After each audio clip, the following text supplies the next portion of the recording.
Good afternoon, everyone. Welcome. My name is Raymond Hain.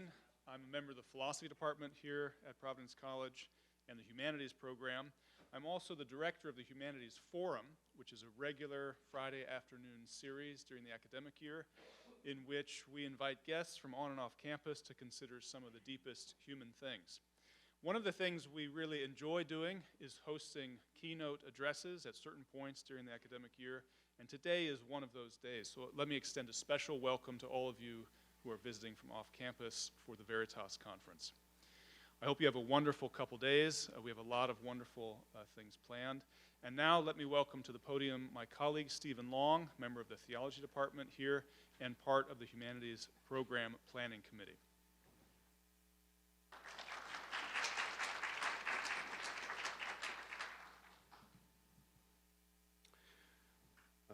Welcome to the second annual Veritas Conference at Providence College. It's my pleasure this afternoon to say just a little about the conference, to introduce this year's themes, and to welcome our first keynote speaker. Living wisely in reality requires us to grasp reality as it is. As ethicist Oliver O'Donovan reminds his readers, we have to reckon, quote, not only with the fact that there is a world, but with what the world is like, where it has come from, where it is going, and how it holds together. These are not questions that answer themselves. Much moral thought turns on how the various elements that constitute the world are properly conceived and described. Is human nature a playground of selfish genes or the Lord of creation? Is the human embryo a child or a mere piece of tissue? Is our behavior conditioned, or is it chosen? Such descriptive questions are the stuff of moral debate. They determine all our practical attitudes, end quote. This observation can be taken as the fundamental justification for having an annual Veritas conference here at PC. We aim to address topics, to invite speakers, and to foster conversations that will aid students, academics, and all those in our region, especially those who profess to be Christian, in describing and understanding our contemporary world. That is, understanding where it has come from, where it is going, how it holds together, and especially relevant for a Christian institution, understanding what hope is offered to it. This year's themes, hope and Christian friendship, were suggested in the course of last year's conference. Last year, speakers explored how the supposedly sovereign individual in modern America currently finds him or herself trapped between the demands of increasingly arbitrary self-definition and the simultaneous dissolution of the mediating institutions such as family, fraternal organizations, and churches that once conferred identity upon us. Personal identity is now focused primarily on one's inner psychological life, independent of biology or socially given responsibilities. We seem to be both inherently aimless and yet required to determine our own aims. As sovereign individuals we are, we might say, alone in our sovereign self-determination, but required to pretend that we are not lonely. Nevertheless, lonely is just what many in our colleges and in our society, and even in our churches, loneliness is what many in our colleges and in our society and even in our churches do experience the world to be lonely. The Christian church and the institutions, patterns of life, and traditions of thought nourished by it has something profound to say precisely here. The Christian gospel announces that we do have something definite to hope for, ultimately the coming of the Son of Man, and that this is a good that will be enjoyed in the fellowship of others. Or again, Christian hope is friendship, friendship with God, and friendship with each other in and through God.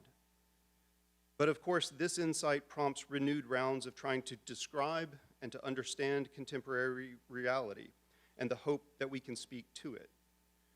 Just so, how might the natural love of friendship provide an intimation of ultimate beatitude?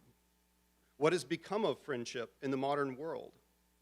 How is friendship reordered within a Christian frame of reference? How is it healed and elevated, transformed by grace? Questions such as these, prompting description of reality, as well as prescriptive recommendations about how to live wisely in it, are the substance of our weekend together. And now it's my pleasure to introduce Francis Maier as our first keynote speaker for the weekend. Fran is a senior fellow in Catholic Studies at the Ethics and Public Policy Center. His work focuses on the intersection of Christian faith, culture, and public life, with special attention to lay formation and action. He served as senior advisor and special assistant to Archbishop Charles Chaput for 23 years in Denver and Philadelphia. And here I might add that it was the good Archbishop Emeritus himself who specially recommended that we reach out to Fran and see whether he could join us for this weekend, a suggestion that we were truly delighted to follow. And Fran previously served as editor-in-chief of the National Catholic Register and as a story analyst and screenwriter in Los Angeles. I'm looking forward to asking him more about that. He's a former fellow of the American Film Institute's Conservatory for Advanced Film Studies, a co-founding board member of the University of Pennsylvania's Collegium Institute for Catholic Thought and Culture, and a board member of the Napa Institute. His written work has appeared in a wide range of venues, but I've been enjoying it most recently on the website of the journal First Things, where he's a frequent contributor. Please join me in welcoming Francis Maier to Providence College.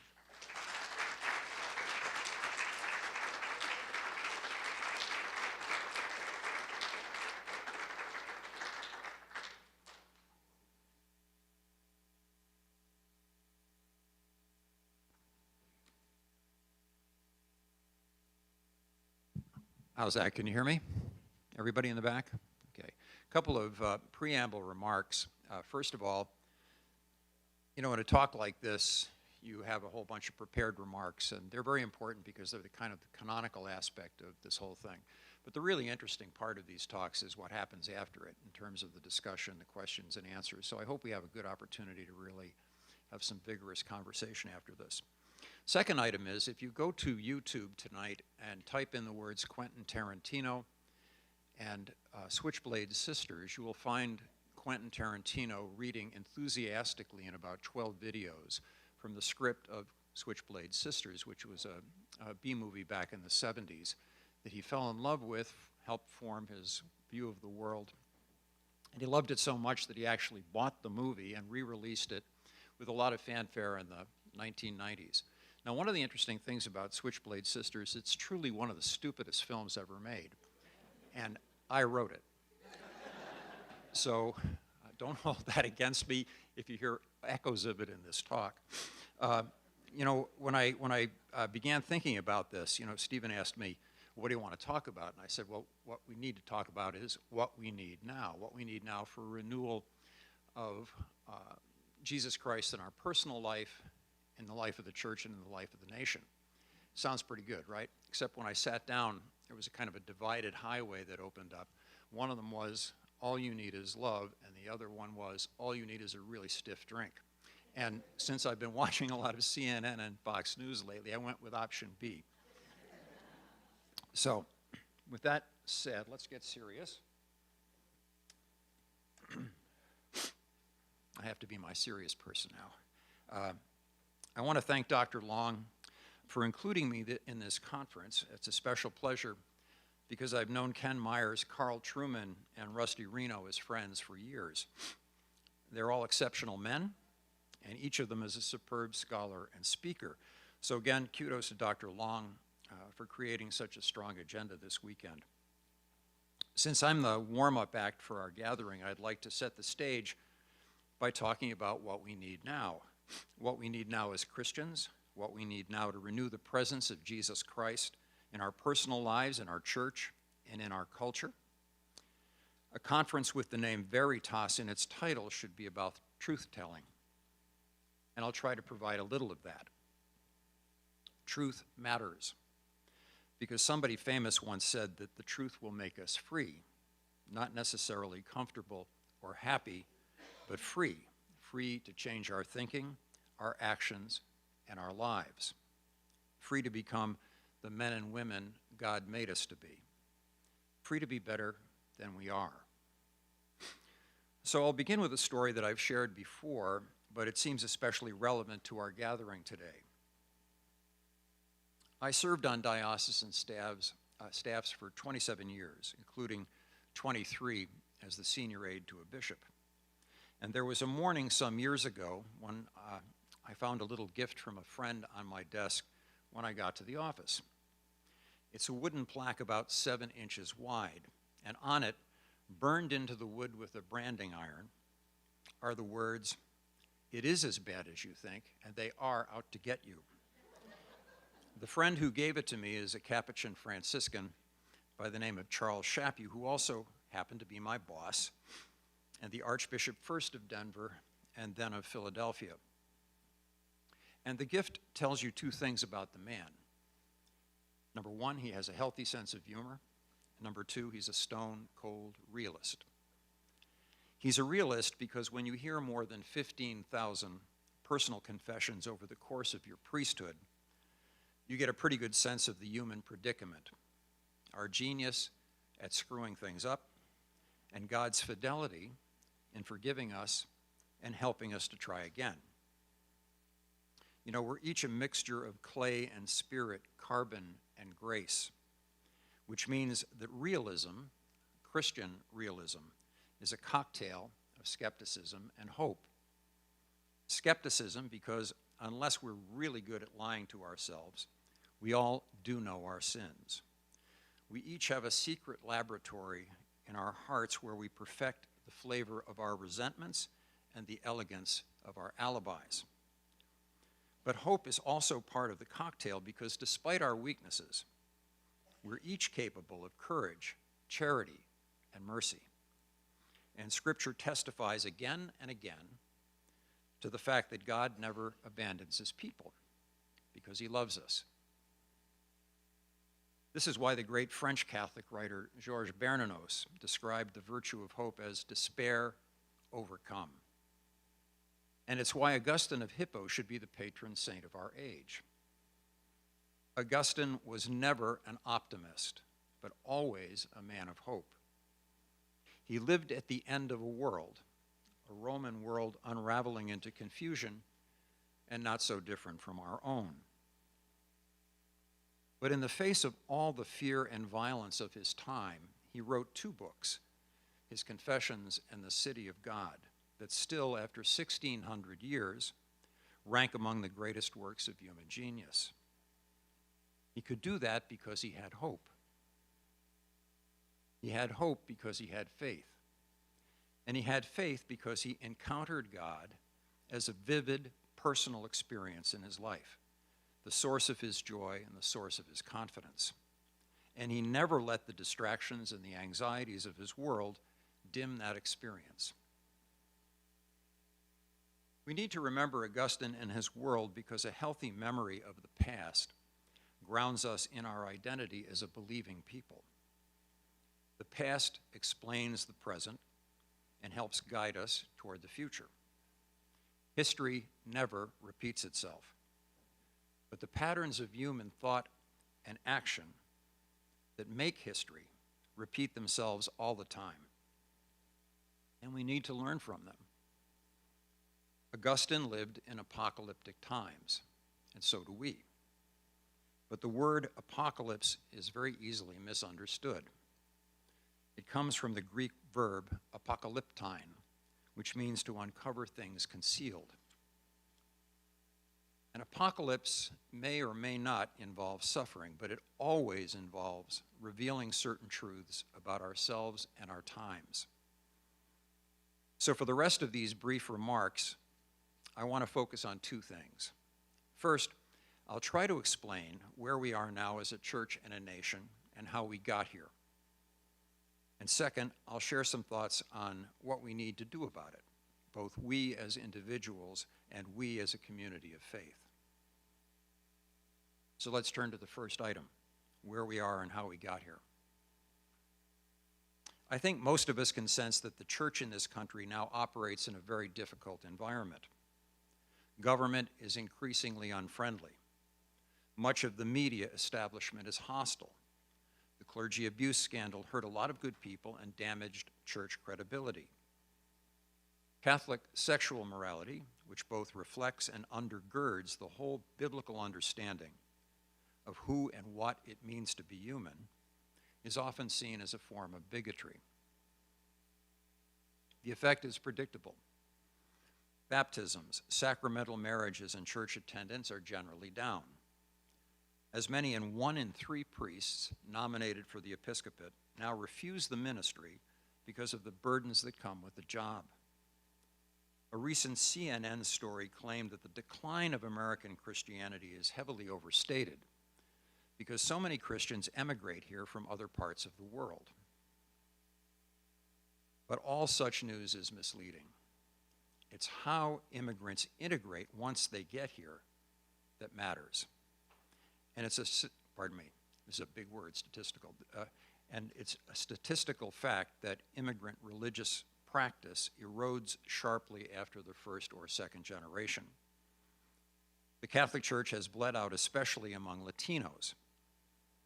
And this was the group that held the most promise for a Catholic future. In practice, American life has become a masterclass formation in agnostic materialism. And yet, how could that be? America has deep Christian roots in the early Puritan experience.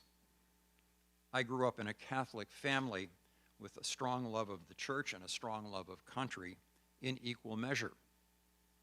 My eldest son attended West Point. It was a source of enormous pride for my wife and myself. Our closest friends for the past 50 years have been and still are a family of Marine Corps officers. So what happened to the country I once knew? A country where civic duty and religious faith seem to naturally coexist and reinforce each other. Excuse me 1 second while I take a drink of water.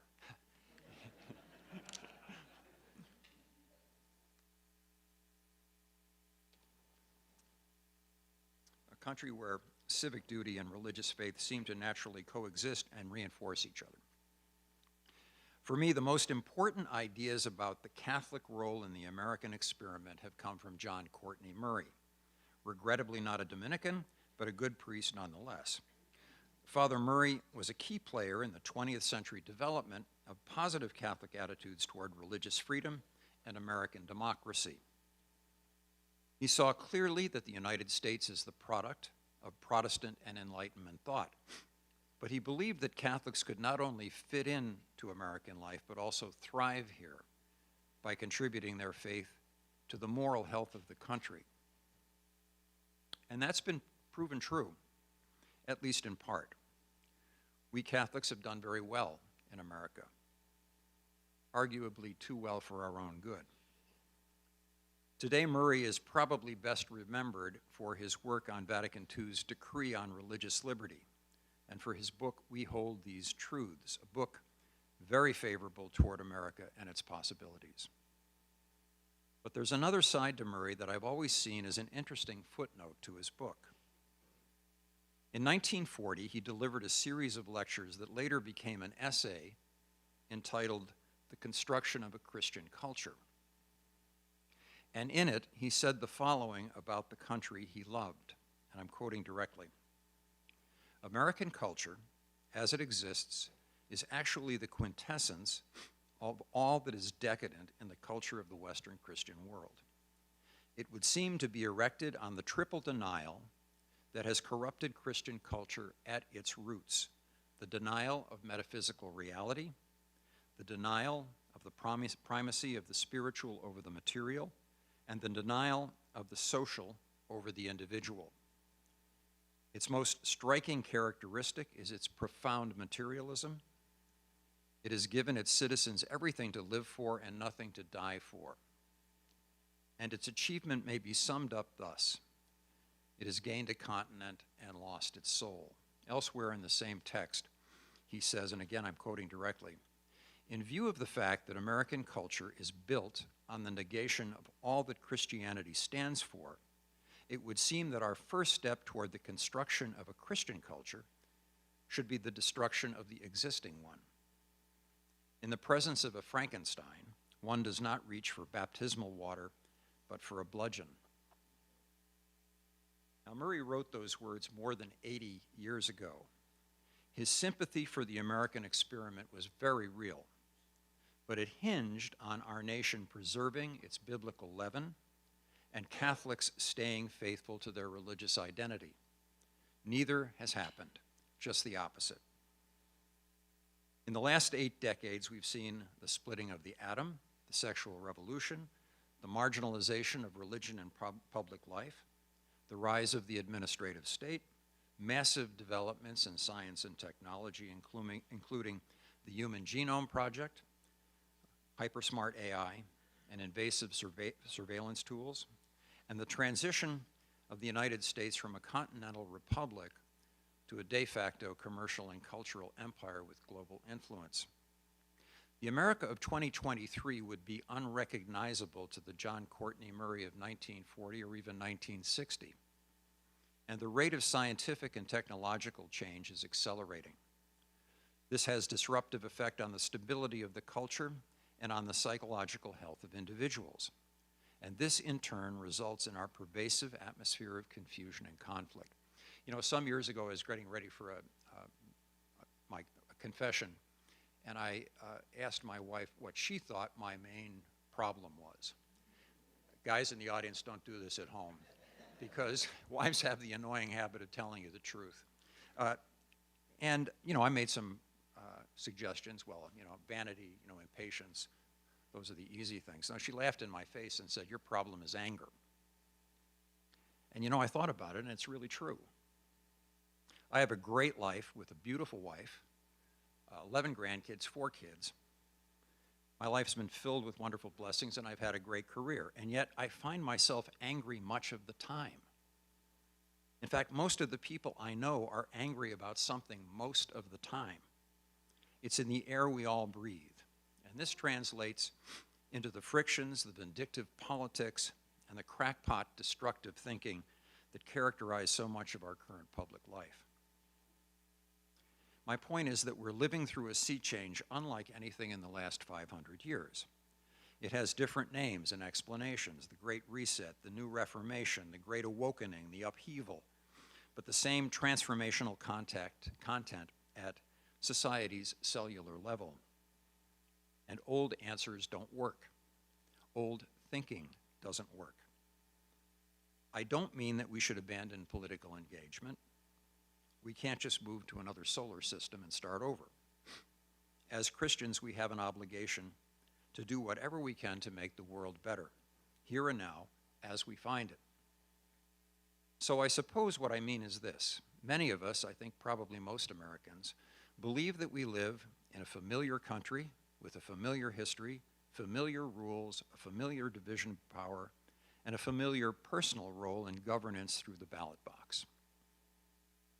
That country is draining away, and retrieving the best of the America we once lived in, and again, as a Christian, I have to believe that's possible, won't be achieved with the standard civic pieties, ecclesial attitudes, and framework of thought that I grew up with.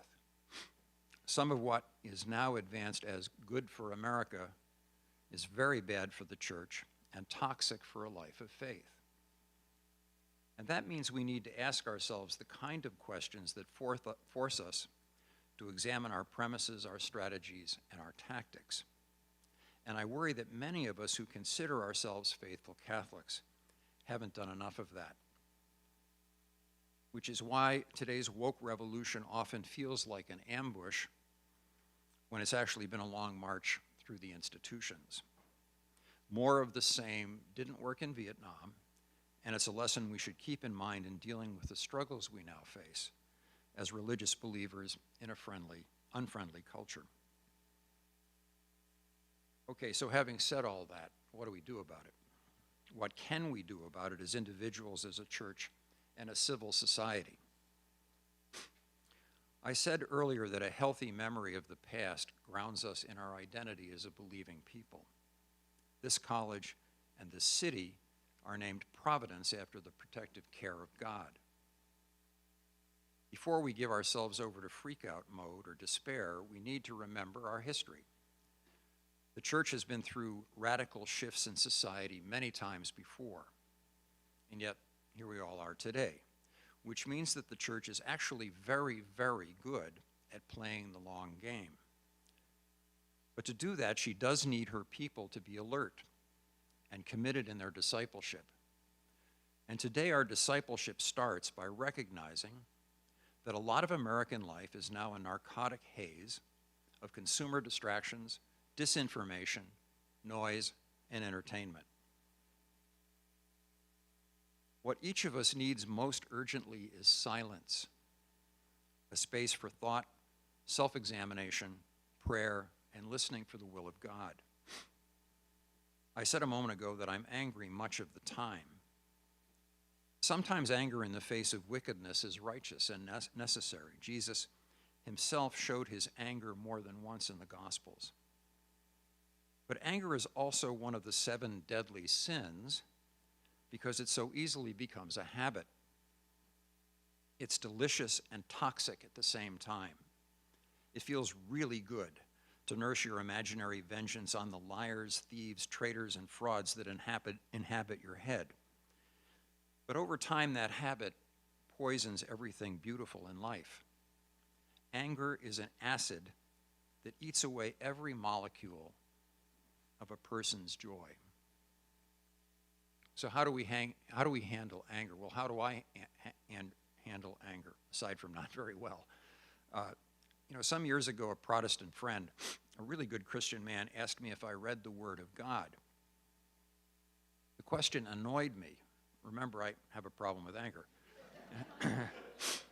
Because I've been using Scripture in my work for the past 45 years. But he wasn't asking me if I used the New Testament. He was asking if I listened to it speak.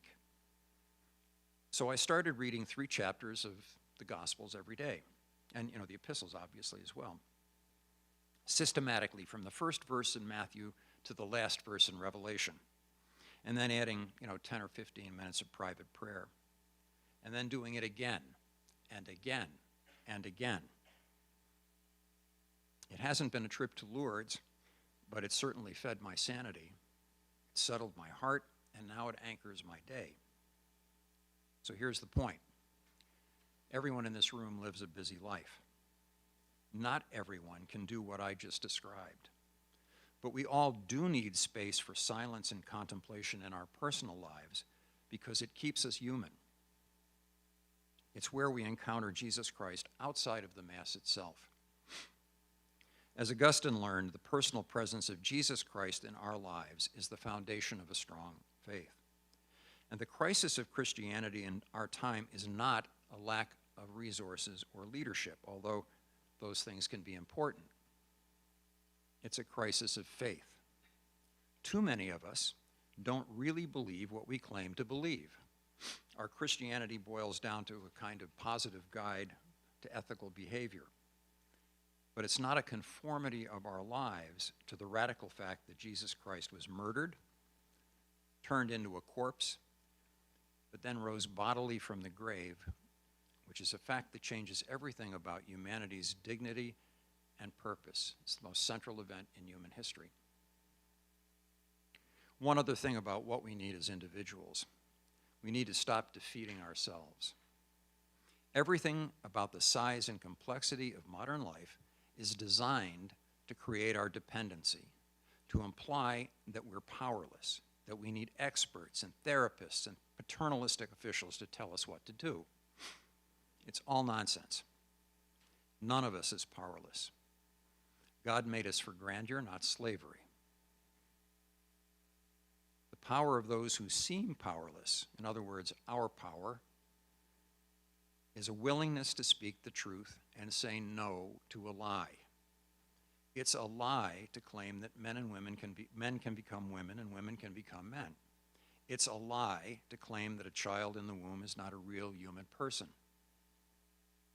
And the word no, as an expression of the truth, throws sand in the machinery of deceit, machinery which is only powerful to the degree persons submit their brains and their wills to it. As for what we need now in the church, I'm often confused or troubled, but never really worried about the current state of the church.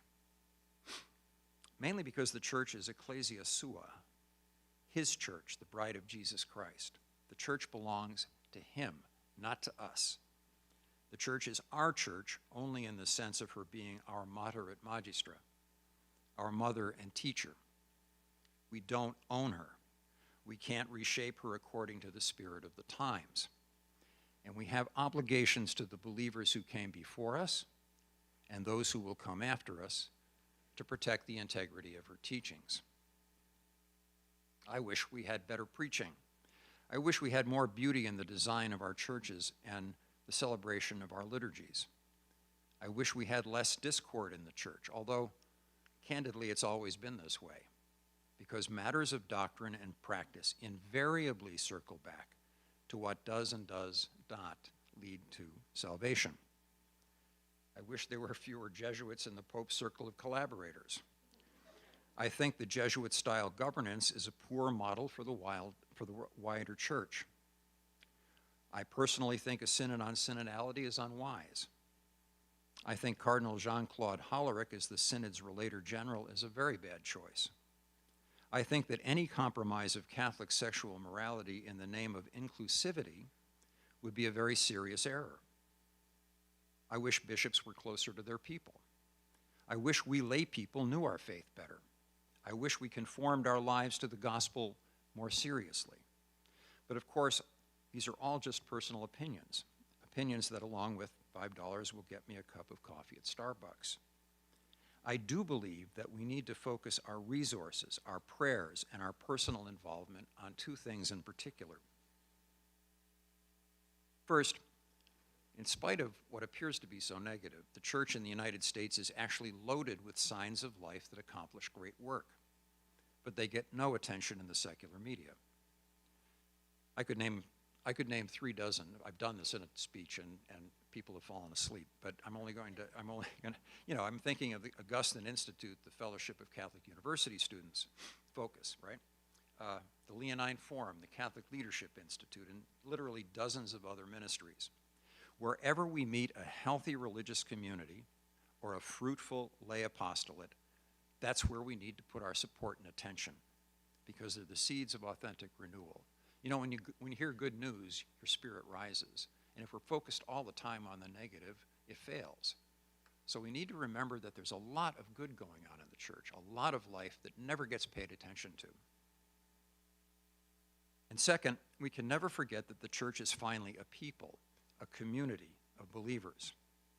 In other words, she's more than just a collection of individuals, each with a private highway to God. The Catholic faith is first and foremost a communal experience. It's ultimately a form of friendship. That's what Jesus called his apostles in the Gospel of John, and what he calls us, each of us, his friends. The parish is the cornerstone of that Catholic Christian life of friendship. The family is referred to as a school of love precisely because we don't get to choose our siblings. The parish is meant to work in the same way. But of course, it needs our investment of time and effort and humility before it can give anything back. And that leads us finally to just a few quick comments on what we need for the renewal of our culture and nation. The American founders had a special interest in Roman architecture, law, and the division of powers in the old Roman Republic. And that took shape in their creation of a federal republic with a system of checks and balances. We're not, and never have been, a direct democracy. And that's part of the successful design, just as it was in Rome. The Roman Republic worked well for a long time, but nations age and change just like people. When Julius Caesar crossed the Rubicon in 49 BC, the Republic was already essentially dead, replaced by Roman imperial ambitions and the wealth that accrued to its ruling class. Our own country may lack a river named Rubicon, but it's a fact today that in the United States, 70% of the nation's wealth is in the hands of the top 10% of the population. The bottom 50% of the population, in other words, our plebeian class, have 2.5% of the wealth. And the gulf that separates our very rich from everyone else is actually widening. Wealth inequality in the United States is actually growing faster than in any other advanced economy. I don't need to add that public safety and the respect for law in some of our major cities seem to be under extraordinary pressure. And civil discourse at many public events, not so different from this one, has disappeared. When you read modern experts on the Roman Republic like Edward Watts and Tom Holland, the differences between us now and the Romans then become very obvious. But so do the similarities, and they're striking.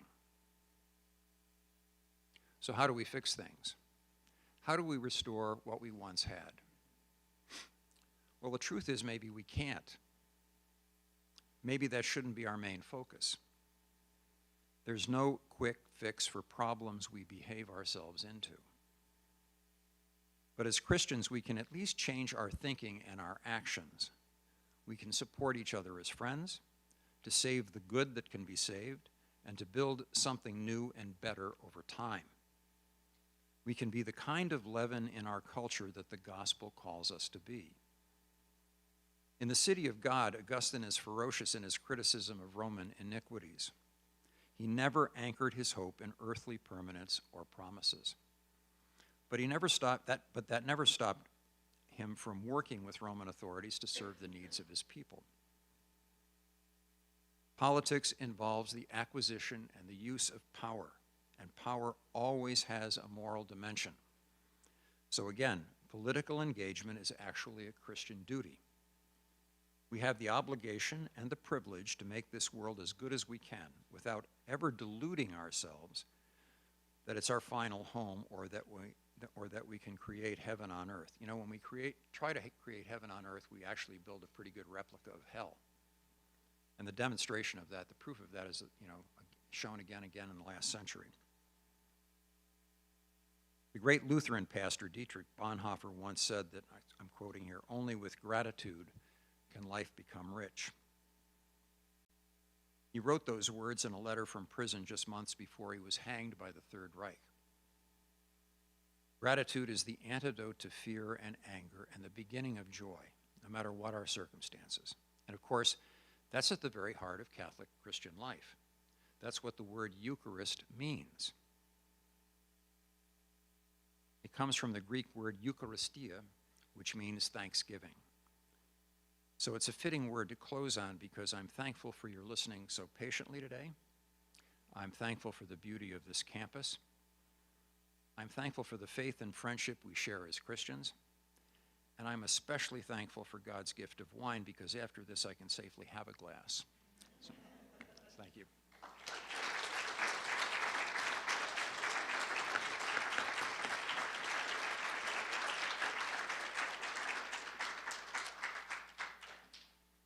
Okay. We have time for questions and conversation. So.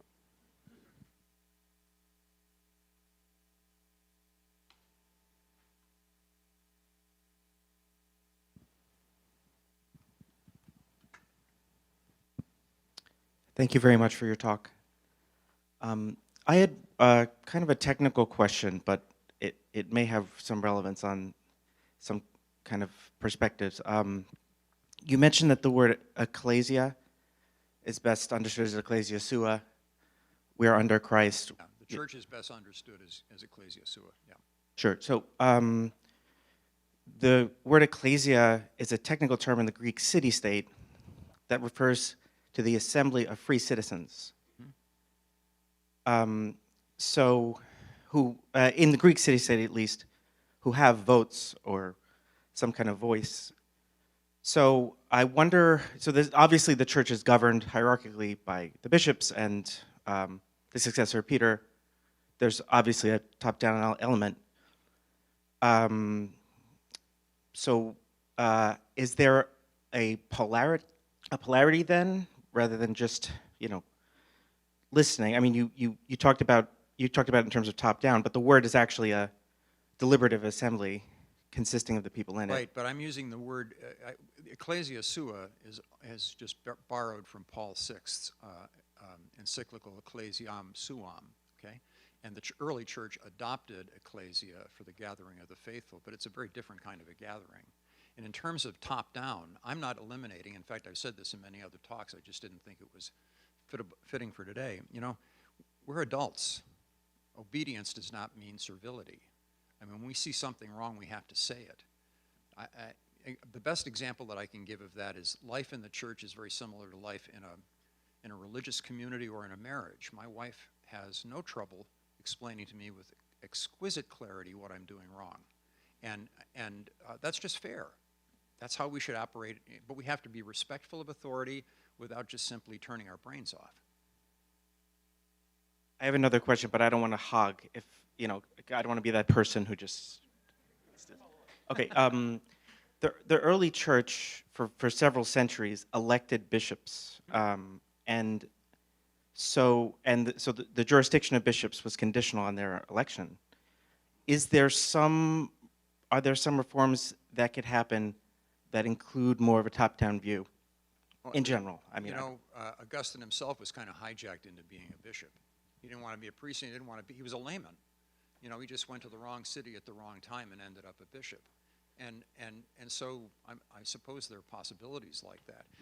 The trouble with that today, and you see it in the German Synod, is that the world is so heavily penetrated by this kind of radical egalitarianism, which is not churchly at all. That radical egalitarianism translates into a form of democracy that actually works against anything like the familial nature that the church should have. So in theory, could they be elected again? You know, in theory, synodality is a great idea. Its application is a very different reality. So I'm not going to answer your question in an acceptable way, I guess, but almost anything is possible, but I would be really, really wary of democratizing the appointment of bishops at a time when we're all drunk on a very, I think, destructive form of democratic thought.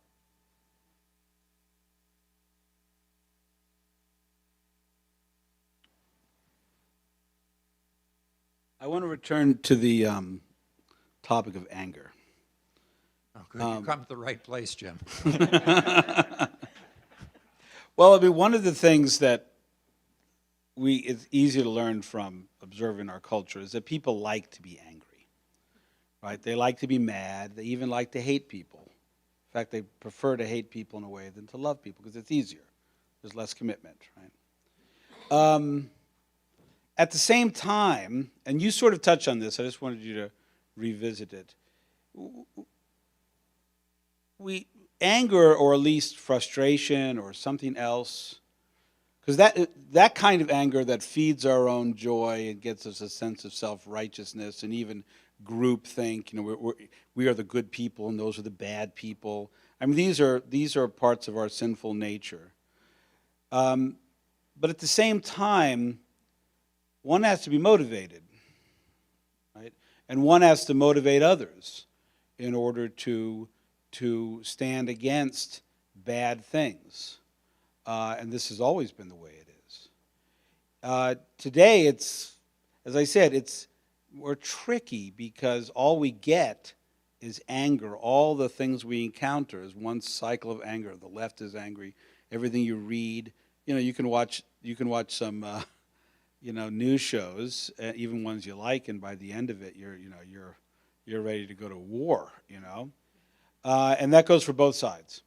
And so I just wanted you touched on it, and I just wanted to give you a chance to say a little bit more because I love talking about being angry. I could tell you seem like an expert. Look, so. I mean, Jesus got angry. I mean, you know, I think it's really interesting. The guys that I read right now, people that I follow, I don't know if we talked about this at lunch or not, but I mean, there are people like Matthew Crawford and N.S. Lyons and Paul Kingsnorth, all who began as unbelievers, and because of the anxiety and conflicts of the time have gradually driven them to be more and more friendly to religious belief. One of their points, though, and all three of them highlight this point that there's this tremendous sense of conflict in the air. And that shouldn't really surprise us. I mean, and in fact, in some ways, we have to embrace it. I mean, the whole idea of Christian knighthood, if you read St. Bernard's In Praise of the New Knighthood, was to create masculine men who would defend the church and defend pilgrims in the Holy Land. And they lived austere, ascetic lives. So there was a purity to it that was focused outward, not toward the destruction so much of the enemy, but the protection of the people who had to be protected. C.S. Lewis defines Christianity as a fighting religion. You know, you can't avoid conflict. But of course, our tools are supposed to be courage and prudence and patience and mercy and fidelity and those things, instead of, you know, going and beating up the next guy. You can't escape conflict. Conflict breeds anger. Sometimes that anger is highly appropriate. But if you hang on to it, it becomes toxic, acidic. And we're tempted to do that. That's my primary temptation. You know, I mean, when when you work for a bishop for 23 years, you listen to a whole lot of crap. Not from the bishop, but from the people who are criticizing him, from both sides. And it just boils up in you, you know. And it's hard to control. I don't know how priests do what they do, for example. I mean, if you're listening to these confessions all day long, and then you're also being criticized because of the clergy abuse scandal, which most of these guys have nothing to do with. And that's just a really tedious way of living your life. I don't know if this is answering your question, but I mean, you can't avoid conflict. You have to embrace a certain amount of it because we have an obligation to protect the people in our care. And I don't make excuses for that, you know. But I have to be very careful not to let it just take over the driver's seat in my life. And that is very, very easy, which means that you have to pray. You know, you have to have an interior life where you're constantly in dialogue with God and doing a self-examination. I mean, religious do this routinely, priests do this routinely, or they should anyway. Lay people frequently just think that their religion is doing nice things in the world. And that's an important factor in our vocation, but we also need time to listen to God, to seek him out.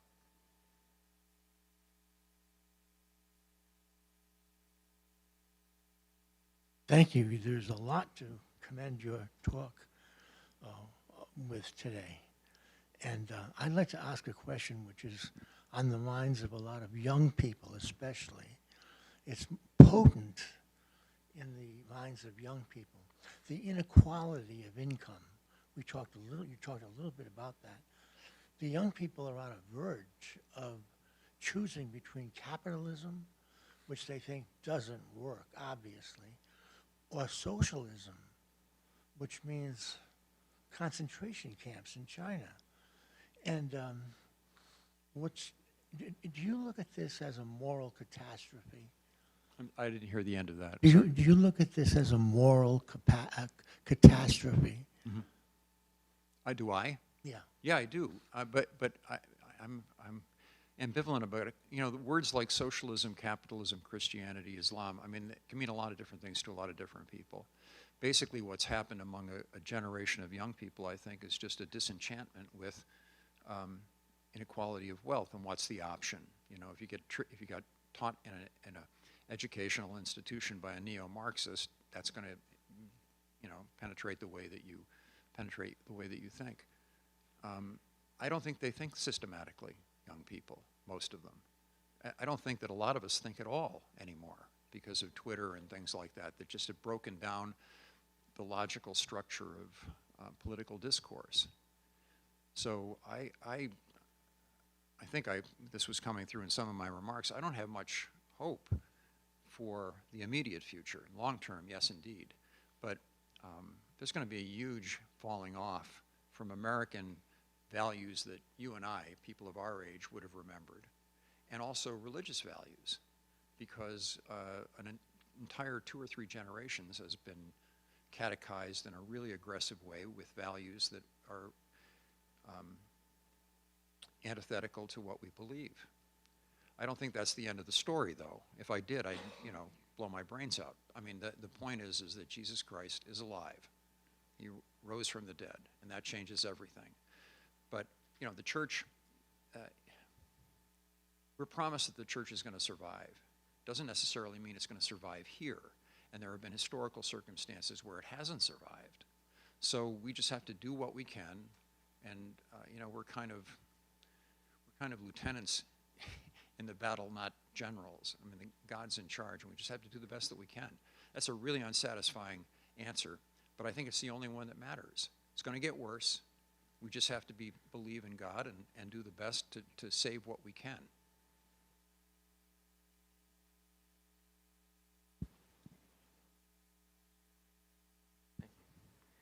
I think one of the, I've been thinking about this a lot, anger, something I suffer from as well, and I've confessed many We times. should start a union, actually. Maybe.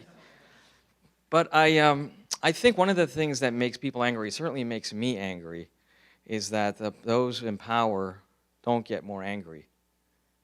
They're in a position to do something about the injustices we see, and they do nothing.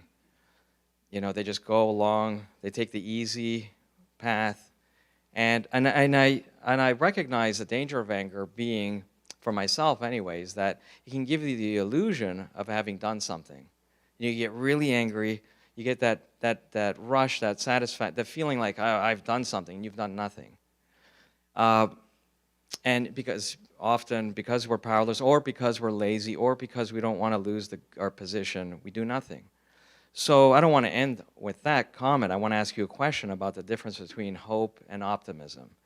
Because that's another thing I struggle with personally, and maybe others do too, is confusing the two. Because I fought many battles. I teach at Providence College. And I fought many battles here and lost most of them. And have been accused of being Pollyannish. And sometimes I'm told I confuse hope with optimism.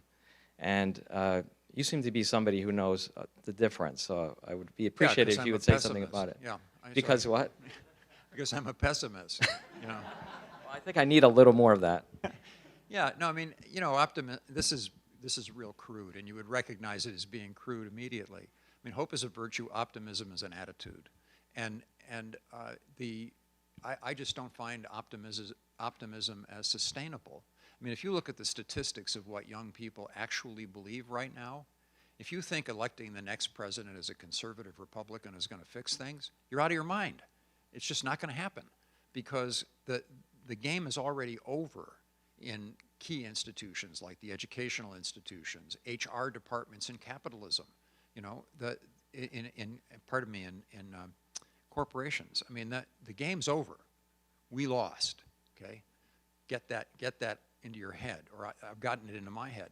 But that's just a battle, a campaign. It took 40 years for them to get to this point. It will take us 40 or 50 years to get back something that we recognize as reasonably human and Christian. So that's what we have to focus on, not what we lost. And how we do that, well, we don't know, because the battlefield is still a terrain that's largely unknown. In fact, a lot of people just don't even really want to believe that we're in a battle. I'm sure you've encountered that, I'm not answering your question in the way that you need it answered, though. I mean, I have a priest friend, a Monsignor, who I once made the mistake of telling I'm Irish and German. And he said, let me tell you what that means, perfect guilt, And it's true. So, I mean, that's my fundamental attitude toward life. It will probably get worse. And if it doesn't, hey, that's pretty good, cool. But that's an emotional attitude. Hope is a decision, for me anyway, a decision to say, I actually believe, and that belief gives me hope for the future. Because if you look at the evidence of the past, it tends to prove that the church is really good at the long game. Doesn't mean I'll know about it because I'll be in the grave or some such place. But I mean, the point is that the church is very, very good at surviving incredible pressures, but not tomorrow. It takes time. And we have to be part of the bloodstream that makes that change happen. That's hope. If you really want to, the best example of the difference between hope and optimism is some of the essays, the last essays of Georges Bernanos. I forget the company that just re-released them. I have a copy from the 1950s. And it's wonderful. He's utterly sardonic. I mean, just sardonic to church leadership, toward average believers. He has a wonderful essay. That's basically a homily by an atheist to a church load of Catholics on the feast day of St. Therese. And he basically telling Catholics, you know why I don't believe? It's because of you. He's got a grasp of the kind of raw element of truth in Christianity that I find really revivifying. I have hope because I read guys like him. My friend, St. John Henry Newman, at one point, I think in Grammar of Assent, said it's not a crisis of faith, which I think, said it's a crisis of the imagination. That too, absolutely. And I was wondering if you could comment on that. Yeah, Thank no, you. that's a really good way of putting it, actually. But I think it's more than that. I mean, the lack of faith reduces the horizon of the imagination, you know, and we lack faith because we've been catechized into materialism, and pragmatism, which is a great strength of the American personality. That's why we're so inventive. But I guess I would disagree with him. I think what we believe charges and frames how we imagine the world. But it's still a good observation on his part. You know, we're a novus ordo seclorum. That's what we are. Isn't it printed on all our money, I think? You know, a new order of the ages. Talk about arrogance, you know? I mean, it's right there, right up front. And that's why we're so loud. Christopher Lasch wrote a number of books that included this. I mean, he made the point as a secular historian that Americans are lousy at history. We're lousy at history for a very good reason. We don't like it, because the past is a burden on our ability to self-invent, reinvent ourselves, you know. But if Catholics can't think like that, Christians shouldn't be thinking like that, because we're part of a story, just like the Jewish people, that goes back thousands of years. And the Jews have stayed an integral people by remembering who they are. And American culture is excellent at helping us forget who we are. And that's just a disaster for you know, the maintenance of a unity of a people across the generations.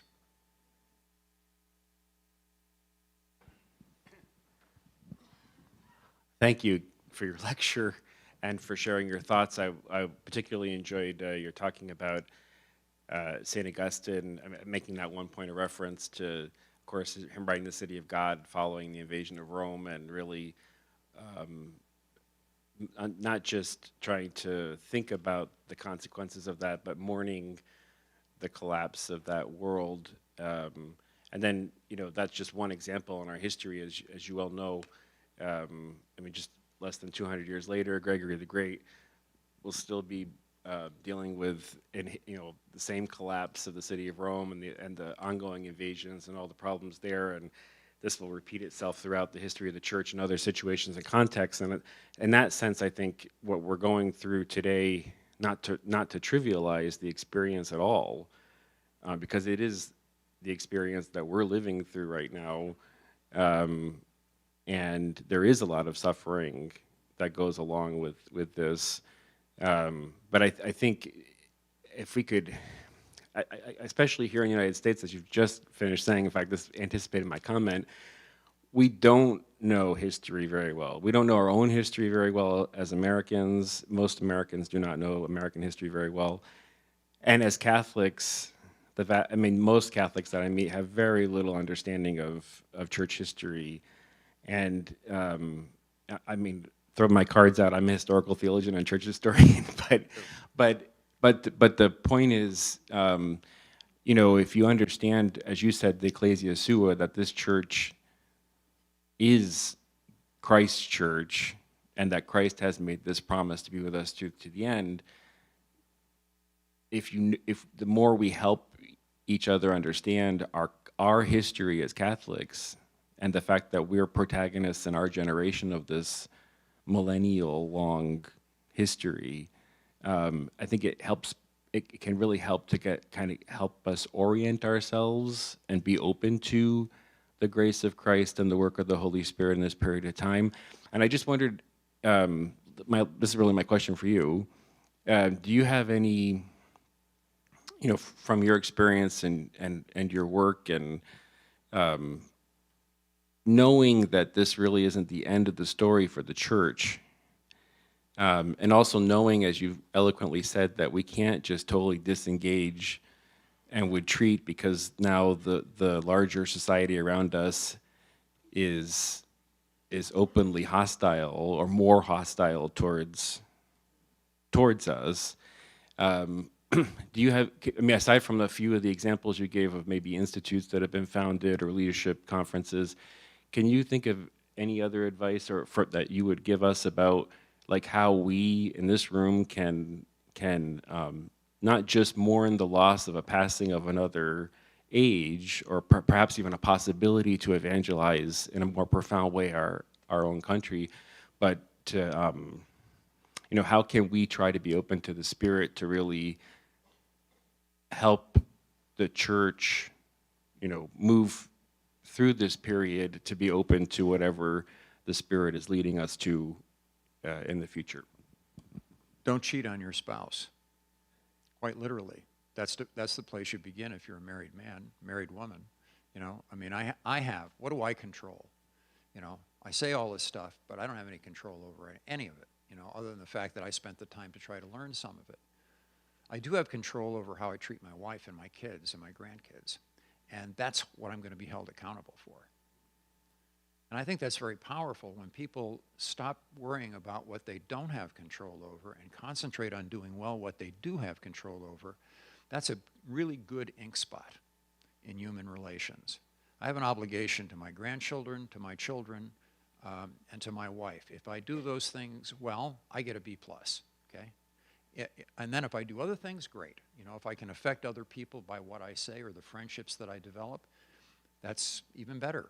And that's how Christianity spread. It was an ink spot, you know, that gradually won people over little by little over a long period of time.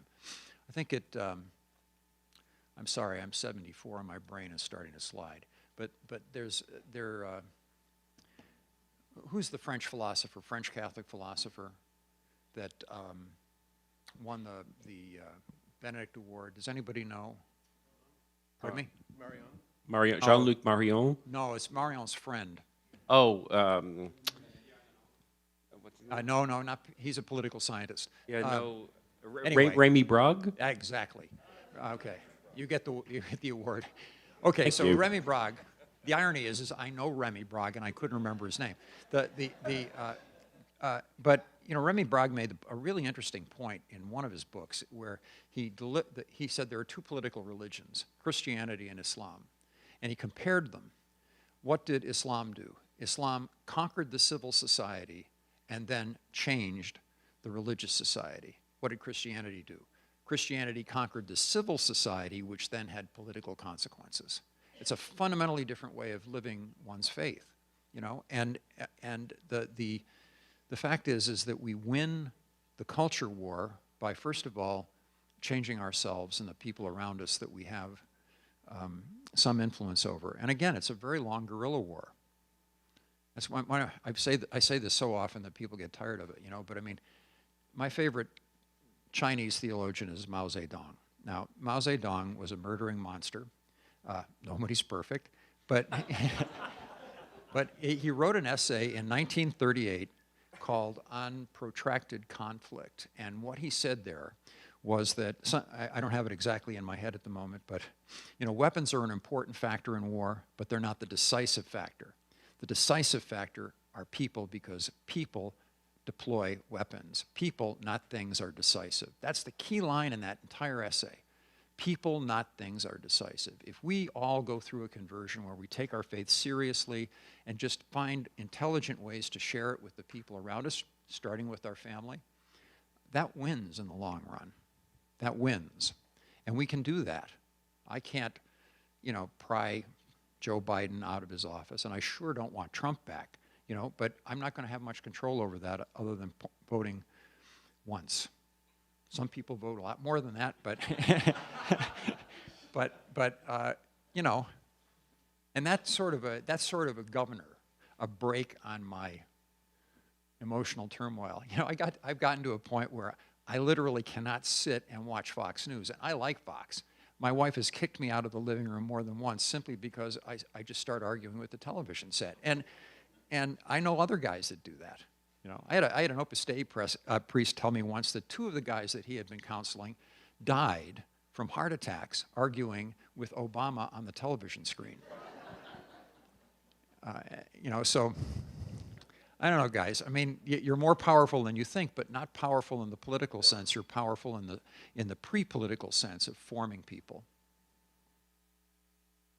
By the way, there's a great book, a great essay by Václav Havel, which some of you would surely know, The Power of the Powerless. I highly recommend it. But Havel is well known. He had a good friend, Václav Benda, and Václav Benda was a very serious Catholic.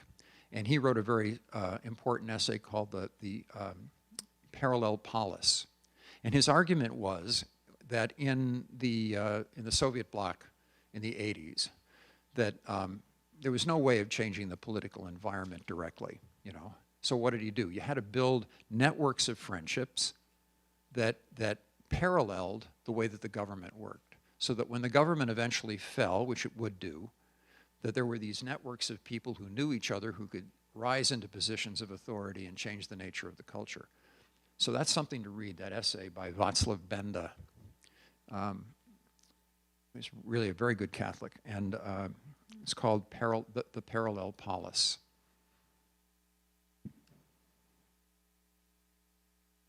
Thank you. There was one. I'm over here. Thank you very much. I'm Sandra Keating. I'm in the theology department. Actually, I had raised my hand a while ago, and several people have already basically asked my question. So, but I was really struck by one of the things. I mean, many things that you said. I think sound so true. My problem is I often just become extremely discouraged. You know, I feel like the image I use is I'm clearing the beach with a teaspoon, you know, and the tide keeps coming in, you know, and so you feel like everything you've done just sounds very Augustinian. Yeah, okay, exactly.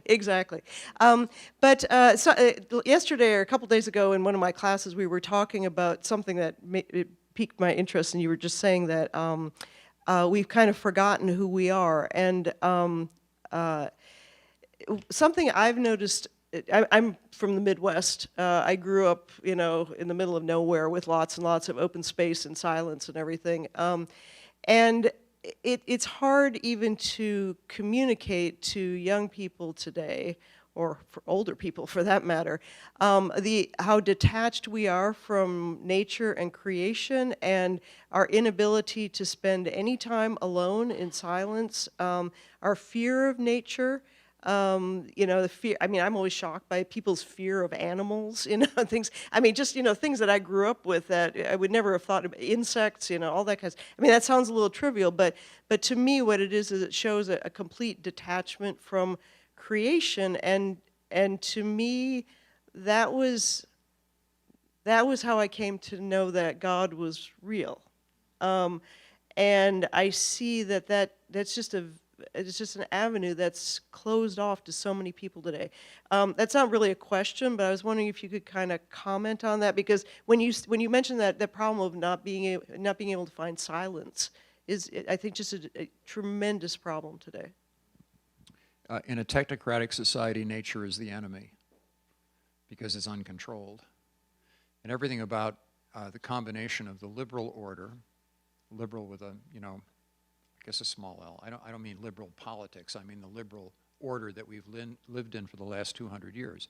Everything about the liberal order combined with a technocratic mindset is anti-nature because we don't control it. And the will in the environment that I just described must change the world in order to fit the will, instead of the will submitting itself to the reality of nature and then finding a way to fit with it and be happy in it. I think it's really one of the key things that's wrong with American society right now, and it's going in the wrong direction. You know, I've been video gaming for 40 years. I'm a real junkie for it, mainly military stuff. But I love virtual reality, you know. Except it affects me in a very different way than it does my grandchildren. Why? because I was formed in a typographic culture. Typographic culture, a print culture, teaches you to think sequentially with grammar and verbs and nouns to create a logical argument, no matter what your sentence is, you know. All that's out the window in an image-based culture. And that's exactly what VR and the whole technocratic regime is about. It's a different way of looking at the world and a different way of learning. And our political system, and the church for that matter, are not adapted to that, which is one of the reasons we are facing the problems that we are. I don't know if that's kind of off the topic, but you know, what I would recommend to everybody here, actually, because I'm addicted to these now, and you want to share your addictions, but there are a number of thinkers, I may have mentioned this to a few of you, there are a number of thinkers that are really affecting me right now. Matthew B. Crawford, you know, The World Outside Your Head. He has a Substack now that's very, very good. It's called Arcadelia. Another one is N.S. Lyons. He has a Substack called The Upheaval. Fantastic stuff, just fantastic stuff. And the last one, which deals particularly with your point, Sandra, is by Paul Kingsnorth. He has a Substack called Abbey of Misrule. And he wrote an essay in First Things just a couple of months ago called, it was something like Toward a Wild Christianity, which is just a fabulous thing. And the thing about all three of these guys is none of them was religious 5 years ago. Not one of them. And they're not really religious now, but they're all admitting that maybe they should be. I mean, Kingsnorth just converted to Eastern Orthodox Christianity like 2-3 years ago. And because why? Because there are metaphysical issues that the current liberal technocratic order does not recognize and cannot answer, but they're deep, deep in the human heart. And that's where the search for God begins, you know. I feel bad. I've got everything, but I feel lousy. There's something missing. If you deal with that honestly, it will lead you to God. And American culture right now, this is what I meant by agnostic, the catechesis of agnosticism. Everything in this culture is designed to distract you from those fundamental questions, and to be an anesthetic so that you don't really worry about it so much. That's just, you know, really destructive. In fact, one of my favorite philosophers, Italian Augusto Del Noce, who's another person that's worth reading, you know, described the United States as the most thoroughly atheistic culture in human history.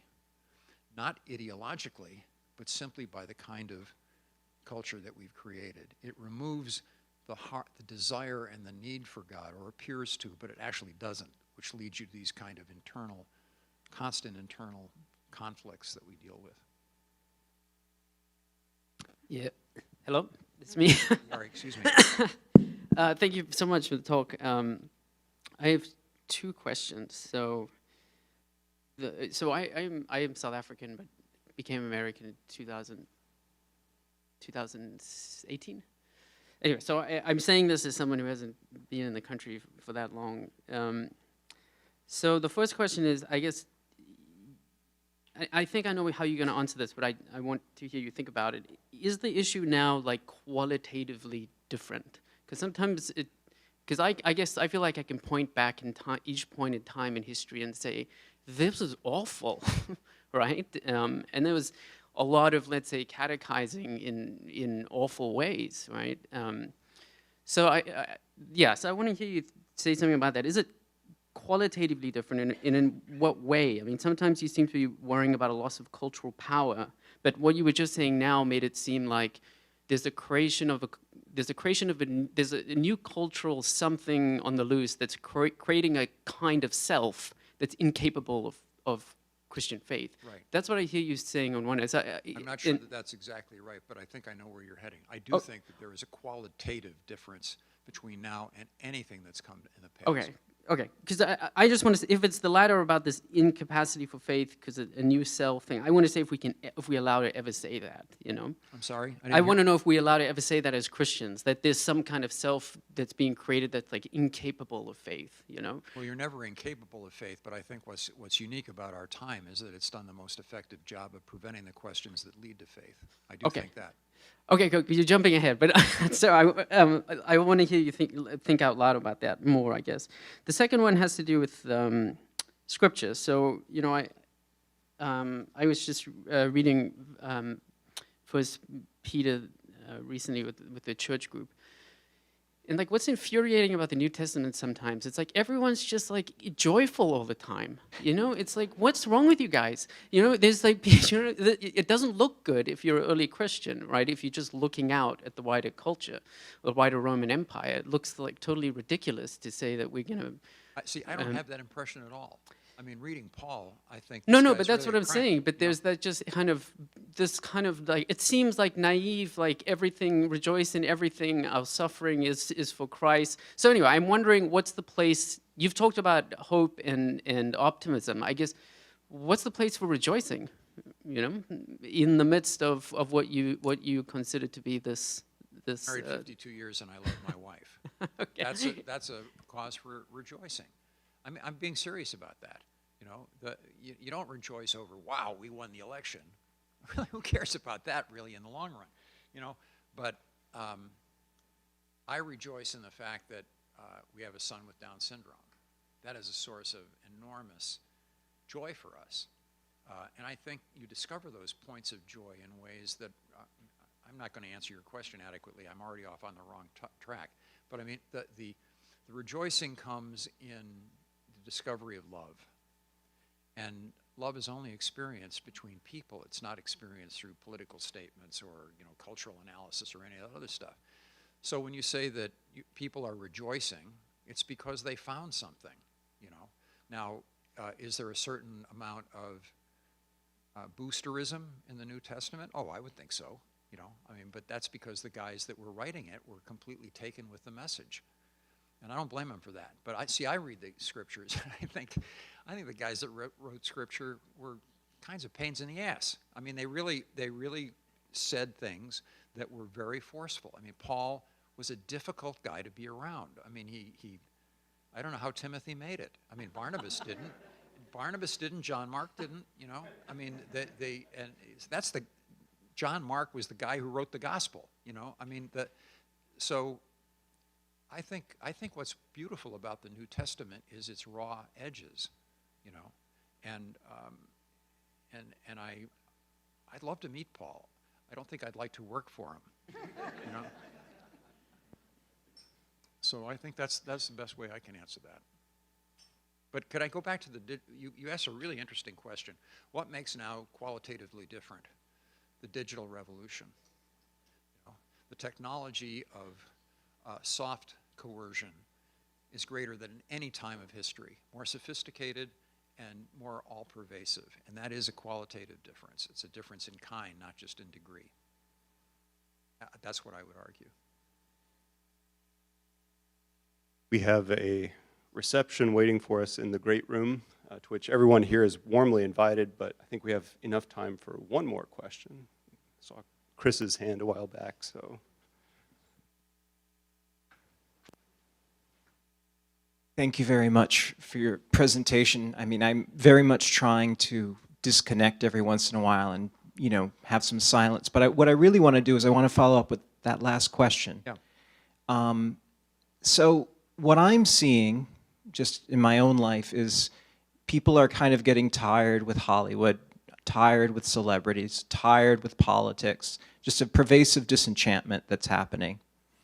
And people are forming, you know, online communities with similar interests and things like that. So there is some community building, admittedly, even with, you know, the video games, virtual communities. Do you think that the powers that be are really in control of the narrative anymore if people are so disenchanted, even with the educational system? Can anyone control this narrative, or is this digital turn that we've taken and the economic inequality that you spoke about, is anyone really in control of that? And I guess just as a quick attachment to that question, do you think that COVID-19 and lockdown has had any meaningful change in the future of anything, or is it just a blip on the radar of, experience? Because it seems like all of this sort of false sense of security that we've all been operating on just slightly got eroded away, and it was sort of that apocalyptic sort of thing where you kind of see there's a lot going on beneath the surface. So these are just some thoughts. I don't know if they're inarticulate. No, those are, you got about 3 really good questions in there. Sorry. No, that's great. You may have to help me remember them because I'm old. But I want to think about that for a moment, because I think the people who are in control think they're in control, which is operatively the important fact, okay? Now, the unfortunate thing about that is that they're likely to get really ugly surprises that they didn't predict. And a perfect place for that to happen is in the development of AI right now. There's really disturbing tendencies in the way that the people who are developing hyper-smart artificial intelligence assume that they can control it, when evidently, very evidently, they can't, okay? So I think that answers your first question. In terms of people getting angry, I think there's a lot of people who are getting angry, but they let the anger burn them out, and then they become indifferent, which means that they're more easily controllable, not less easily controllable. That's a real concern that I've got. I forget what the last point was that you made. Oh, yeah, COVID was critically important.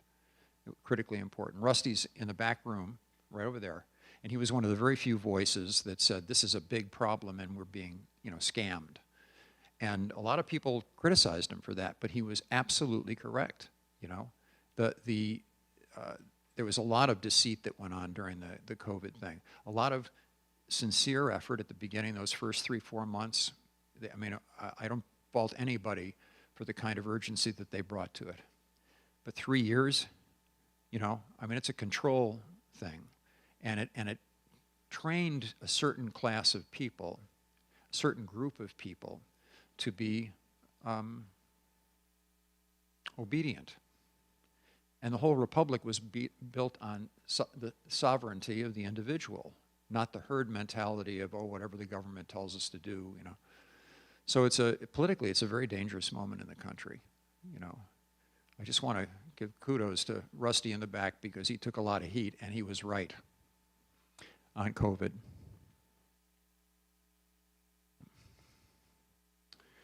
On that note, please join me in giving a hand to our speaker. Thank you very much. You guys are great.